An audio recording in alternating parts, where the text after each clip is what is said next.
ابراہ بادشاہ تھا یمن کا بادشاہ نہیں تھا بلکہ گورنر تھا، اور اس زمانے میں یمن جو ہے یہ حبشہ کا صوبہ تھا، اور حبشہ موجودہ زمانے کا کچھ سوڈان کا حصہ، کچھ ایریڈ ایریا، ایتھوپیا. اس سے آپ دیکھیں دنیا میں کیسے کا سفر گزرا ہوتا ہے کہ دنیا میں افریقی یہ ممالک جو آج قحط، افلاس، غربت کی وجہ سے شہرت رکھتے، یہ قیصر اور کسریٰ کے بعد تیسرا پاورفل بادشاہ نجاشی تھا، تیسری سپر پاور تھی دنیا کی. یہ افریقہ کا یہ حصہ جو آج اپنی وجہ شہرت کیا رکھتا ہے؟ قحط. تو نجاشی کی طرف سے یمن جو صوبہ تھا حبشہ کا، ادھر جو بادشاہ جو بندہ اپوائنٹڈ تھا گورنر کے طور پر، اس کا نام تھا ابراہ کو پتہ چلا کہ مکہ میں ایک ایسے بے آب و گیا جگہ ہے اور کوئی متمدن جگہ نہیں، کوئی پیسے کی جگہ نہیں. یہ لوگ تجارت کے لیے یمن آتے ہیں ایک سال میں ایک دفعہ، اور ایک دفعہ شام جاتے ہیں. ان کے پاس اور کوئی ذرائع آمدن نہیں، اور اتنا بڑا انہوں نے مذہبی مرکز بنایا ہوا. اس نے کہا یہ مرکز میں یمن کے شہر صنعاء میں بناتا ہوں، اس کا نام آج بھی صنعاء ہے. تو صنعاء میں اس نے کلیسا بنایا اور کہا کہ یہ خانہ کعبہ کا متبادل ہوگا، اور لوگ بجائے خانہ کعبہ میں جانے کے یہاں پر آ کے طواف کیا کریں. یہ اس کا پروگرام تھا. تو وہ جب اس نے بنایا تو ایک قریشی یمن میں تھا، جاتے تھے یمن میں سارے تجارت کے لیے جاتے تھے قریشی تک. اس کو پتہ چلا اسے بنا لیا تو اسے رات کو گیا اور جا کر اس کے اندر غلاظت کر دی، اور اس کو اٹھا کر اس کی دیواروں کے اوپر بھی لیپ دی اپنی غلاظت. اور گویا کہ اس نے ابراہ کو یہ پیغام دیا کہ وہ خانہ کعبہ تو طواف اور عبادت کے لیے ہے، یہ خانہ کعبہ اس کام کے لیے جو تم نے بنایا، یہ لیٹرین ہے. اس پر ابراہ وہ ہو گیا، بہت زیادہ مشتعل ہو گیا، اور اس نے کہا تو اس کا مطلب پہلے وہ گراؤں گا تب یہ بناؤں گا. تو اس نے 60,000 کا لشکر جرار لے کر، جس کے اندر تاریخ میں پہلی دفعہ ہاتھی شامل تھے. عربوں نے ہاتھی نہیں دیکھے تھے کبھی، جزیرۃ العرب میں ہاتھی تو ہوتے ہی نہیں تھے. تو اس نے کہا کہ ہاتھی، اور ہاتھیوں کی ہیبت بہت زیادہ ہوتی ہے. جو بڑے بڑے ہاتھی لشکر کے آگے ہوں تو آپ سوچیں کہ ویسے گھوڑے کو دیکھیں تو اس میں کتنی جنگ کے اندر ہوگا، ہاتھی تو بہت بڑی چیز ہوتی ہے. تو وہ جب چلا اور منزلوں پر منزلیں چلتے بالکل مکہ کے قریب وادی محصر جس کو کہتے ہیں، یہاں تک یہ لوگ آئے اور یہاں آ کر یہ خیمہ زنک. اب جس طرح عادت ہوتی ہے غارت گر فوجیوں کی، جو فوجیں کسی دوسروں پر حملہ کرتی ہیں تو ان کے بال جان سب، تو وہ کہیں مکہ سے باہر جو چراگاہیں تھیں یا جگہ تھی، چراگاہیں تو وہاں نہیں تھی، صحرا تھا سارا، لیکن جو تھوڑے بہت جنگلی پودے کھانے کی جگہ اونٹ، تو وہاں اونٹ پھر رہے تھے. وہ عبد المطلب کے تھے، وہ 200 اونٹ پکڑ کر اس سے فوجی لے گئے ابراہ کی.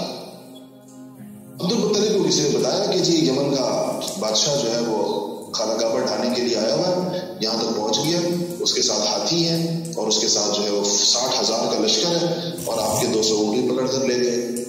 عبد المطلب چونکہ اس وقت مکہ کے سربراہ تھے، اس طرح کے سربراہ نہیں بادشاہ کی طرح کے، بس ایک قبیلے کے بڑے جیسے ہوتے، تو سب سے معزز آدمی کہہ لیں، ورنہ تو مکہ پر کوئی باقاعدہ حکومت تو تھی نہیں. آپ کو بتائیے کوئی خاص قسم کی شورائی قسم کی حکومت ہوتی تھی مختلف قبائل کے لیے، وہ قبائل میں سب سے معزز آدمی سمجھے، لوگ اپنے فیصلے ان سے کرواتے. عبد المطلب نے اپنی قوم سے کہا، قریش سے کہا کہ اس لشکر کے سامنے آنے کی ضرورت ہے، تم لوگ مکہ چھوڑ دو اور یہ اطراف کے پہاڑوں میں چلے جاؤ. یہ خانہ کعبہ پر حملہ ہے، ہم پر حملہ نہیں ہے، خانہ کعبہ پر ہے، یہ اس کا رب جانے اور مالک اللہ جانے اور اس کا ان کو یہ یقین تھا بہت اس معاملے میں. قریش اپنے چاہے مسلمان نہیں تھے، اس زمانے میں تو اسلام آئے نہیں، یہ واقعہ تو آپ صلی اللہ علیہ وسلم کی پیدائش سے ٹھیک 50 دن پہلے تھے، لیکن ان لوگوں کو یہ بہت یقین پختہ تھا کہ خانہ کعبہ پر حملے کا مطلب ہے اللہ تعالیٰ کی خدائی پر ہاتھ ڈالنا، اور اس کا نتیجہ اللہ کی طرف سے لازماً اس کا جواب آئے. تو لوگوں نے کہا کہ وہ تو قریش مطلب یہ طے ہو گیا کہ مقابلہ نہیں کرنا ابراہ کے لشکر کا، اس کو اللہ کے ساتھ چھوڑ دینا، اللہ کو اس کے مقابلے میں آنے دینا. البتہ عبد المطلب نے کہا کہ میرے اونٹ کیوں پکڑ کے لے گئے یہ لوگ؟ تو عبد المطلب چلے گئے ابراہ کے پاس اپنے اونٹوں کے پیچھے. عبد المطلب میں نے بتایا پرسنالٹی بڑی شاندار، جب وہ آئے تو ابراہ نے ان کو دیکھا تو ابراہ کو بڑا روب تاریخ ہوا.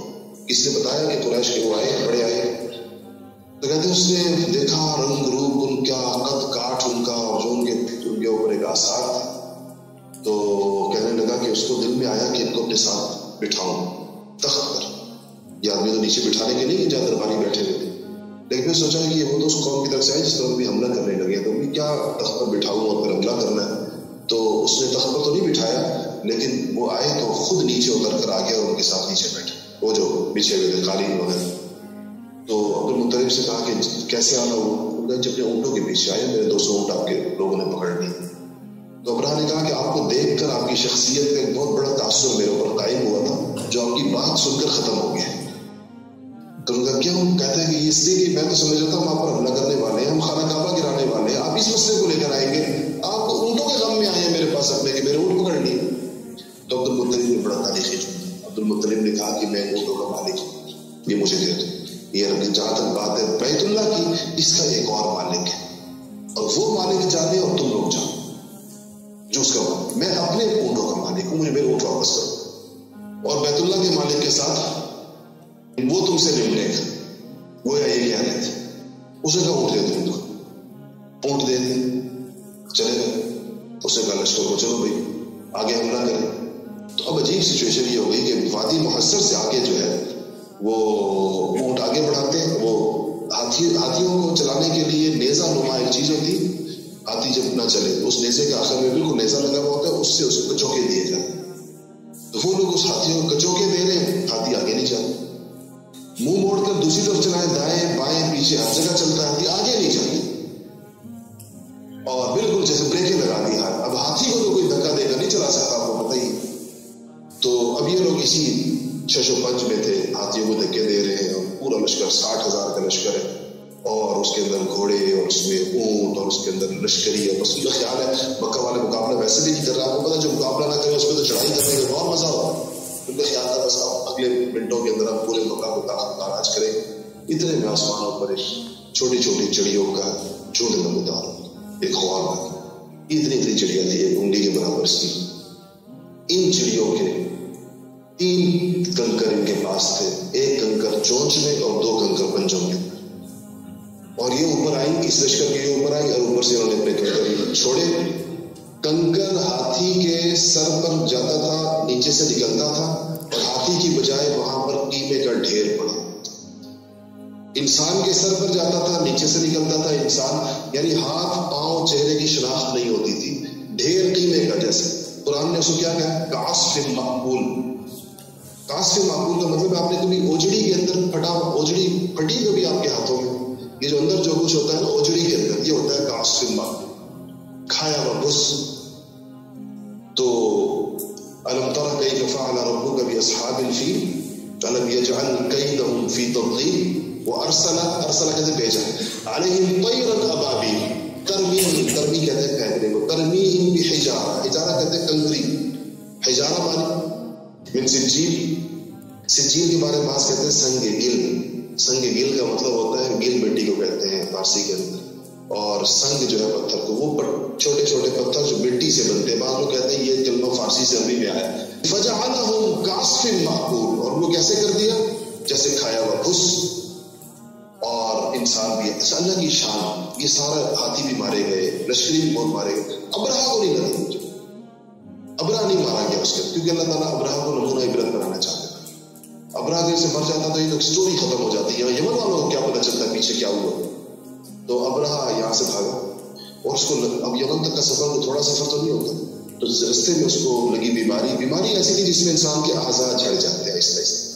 جیسے انگلی سوکھ کر گر گئی، پھر دوسری انگلی سوکھ کر گر رہی ہے، ناک کی نوک سوکھ کر گرنا شروع ہو رہی ہے، ناک کم ہو رہی ہے، کان کم ہو رہے ہیں، اعضاء سارے جسم کے اطراف اور کونے سوکھ کر گرنا شروع ہوئے. کہتے ہیں جب یہ یمن پہنچا، اس کی شکل ایسی تھی جیسے کسی چوزے کے سارے پر نوچ دیے جائیں تو اس کے اندر سے جو چیز نکلتی، اس طرح یہ بنا اور زندہ تھا. اور یمن والوں نے دیکھا کہ یہ لشکر گیا کس شان و شوکت کے ساتھ تھا، یہ واپس کیا چیز آئی ہے.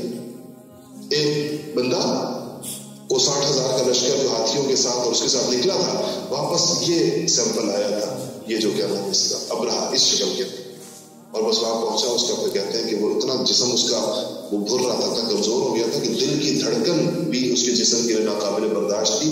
اس کا دل یوں ایک دم سینہ پھٹا اور دل باہر نکل گیا اور مر گیا. یہ اللہ تعالیٰ نے انجام کیا. اور عبد المطلب کی بات کتنی صحیح تھی کہ ہم کیا تم لوگوں سے مقابلہ کریں، تم جس گھر پہ چڑھ کر آئے اس گھر کا اپنا مالک ہے. وَإِنَّ لِلْبَيْتِ رَبٌّ، کہا کہ بیت کا اپنا رب ہے. انا رب الابل، کہا کہ میں اونٹوں کا رب مالک ہوں، اس گھر کا مالک نہیں ہوں. خانہ کعبہ کا اس کا اپنا مالک ہے، وہ آپ لوگوں کے ساتھ کرے گا جو اس کے اوپر وہ کرے. سیحمی الفاظ، وہ اس کی اپنے گھر کی حفاظت کرے گا.